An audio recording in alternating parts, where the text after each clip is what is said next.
ইন্নাল হামদালিল্লাহি ওয়াহদা ওয়াসসালাতু ওয়াসসালামু আলা মান লা নাবিয়্যা বা'দা আউযু বিল্লাহি মিনাশ শাইতানির রাজীম আলহামদুলিল্লাহি রাব্বিল আলামিন।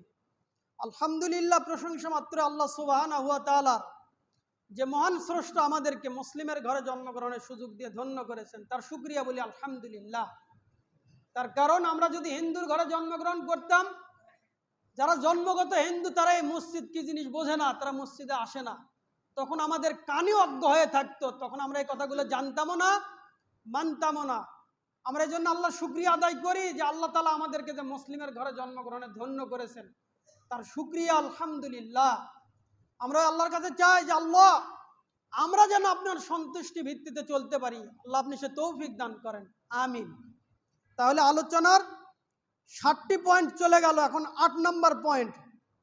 সব মিলে 11টি পয়েন্ট ছিল, যদিও সময় সংক্ষিপ্ত, তাই আজকে সবগুলো না বলে আমি আলোচনা সংক্ষেপে শেষ করব।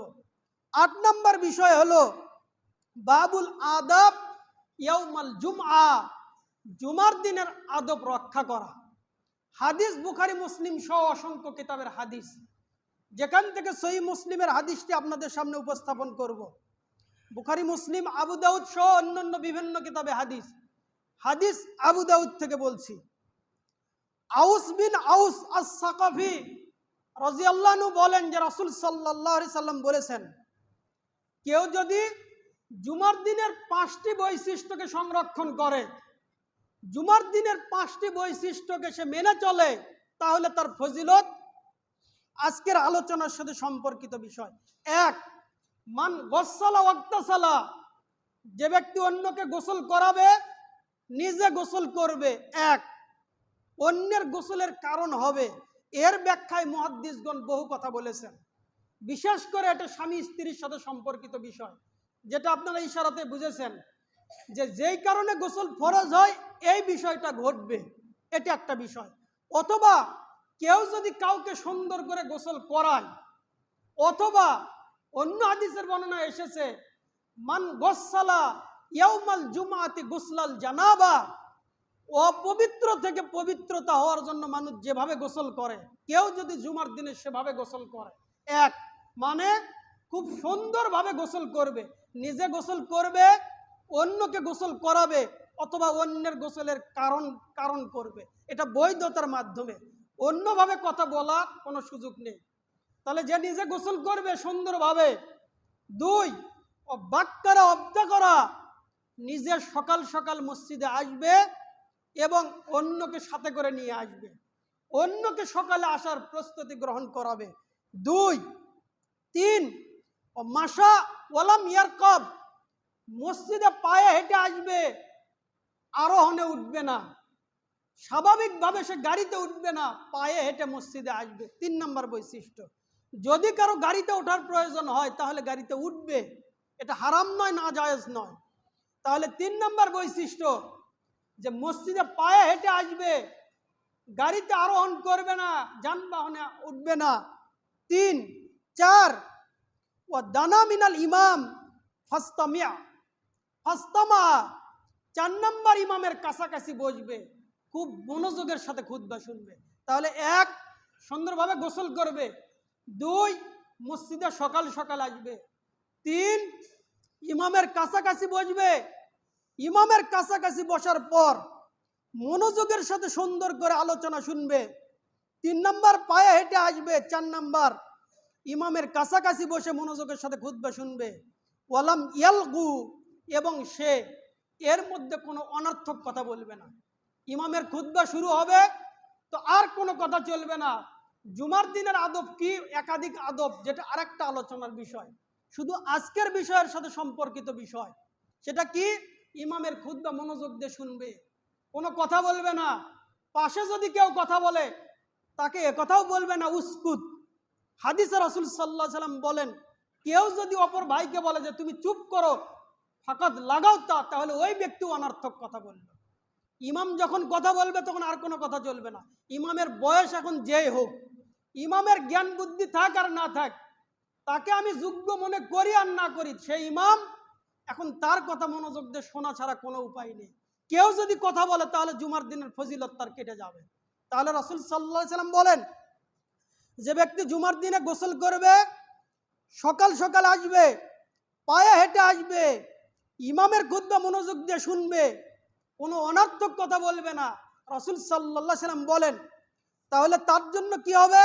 কানা লাহু বিকুল্লি খুতওয়া, তাহলে তার প্রত্যেকটি পদক্ষেপে, প্রত্যেকটি পায়ে, প্রত্যেকটি কদমে এক পা মারবে, ডান পা, এরপরে বাম পা, রাসূল সাল্লাল্লাহু আলাইহি সাল্লাম বলেন তার প্রত্যেকটি পদক্ষেপে কেমন নেকি দেওয়া হবে?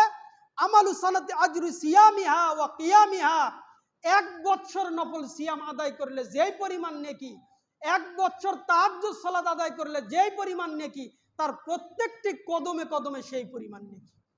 বিষয়টি বিবেচনা করে দেখেন যে আপনার বাড়ি থেকে আসতে যদি মসজিদে 100 কদম হয়, 1 কদমে 1 বছরের নেকি, রাসূল সাল্লাল্লাহু আলাইহি সাল্লাম বলেছেন 1 কদমে 1 বছরের নেকি। 1 বছর সালাত, 1 বছর সিয়াম, তাহলে 2 বছরের ইবাদত, অর্থাৎ 1 বছর সিয়াম, 1 বছর কিয়াম, এই পরিমাণ নেকি 1 পায়ে 1 কদমে। তাহলে 2 পায়ে 2 বছর, 3 পায়ে 3 বছর। এখন যদি 100 কদম হয় তাহলে 100 বছরের নেকি আল্লাহ সুবহানাহু ওয়া তাআলা আমাদেরকে দেবেন। এখন যারা আমরা আসি, এমনকি সালাত শুরু হচ্ছে তখনও ওযু করার পানির আওয়াজ পাওয়া যায়।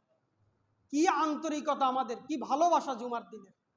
ইমাম যখন খুতবাতে উঠবে, ফেরেশতারা ইমামের কথা শোনার জন্য মসজিদের দরজা থেকে তারা খাতা বন্ধ করে দিয়ে, এই যে আমার মতো একটা যার জ্ঞান বিবেক নাই, এলেম নাই, তার কথা পর্যন্ত ফেরেশতারা শোনে।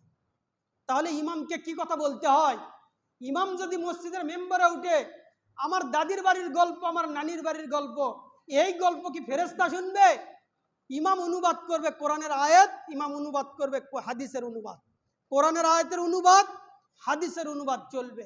ইচ্ছা কাহিনী দিয়ে মসজিদগুলো ভরপুর, যার কারণে মুসল্লিরা মসজিদে এসে ঘুমায় আর মনে করে এই কিচ্ছা আমার আগের থেকেই জানা।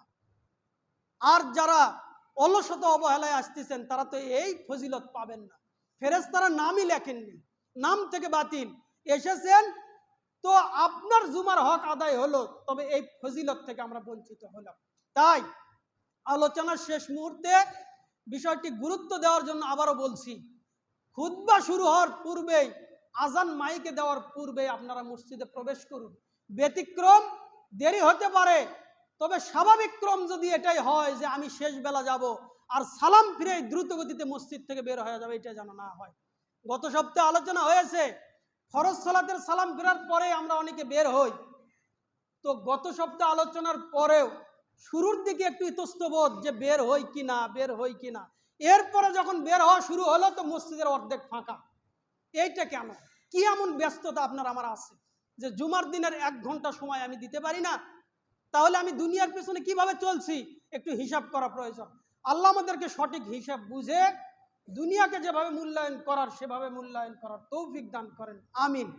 অন্তত জুমার দিনে ইমাম খুতবা শুরু করার পূর্বেই, ইমাম মেম্বারে ওঠার পূর্বেই আমি যেন মসজিদে প্রবেশ করতে পারি, আমাকে সে আগ্রহ দেখাতে হবে। আল্লাহ আমাদেরকে সে আগ্রহ দেখানোর তৌফিক দান করেন, আমিন। আল্লাহ আমাদের যে ভুল ত্রুটি এগুলো ক্ষমা করে দিয়ে সঠিক কথাগুলো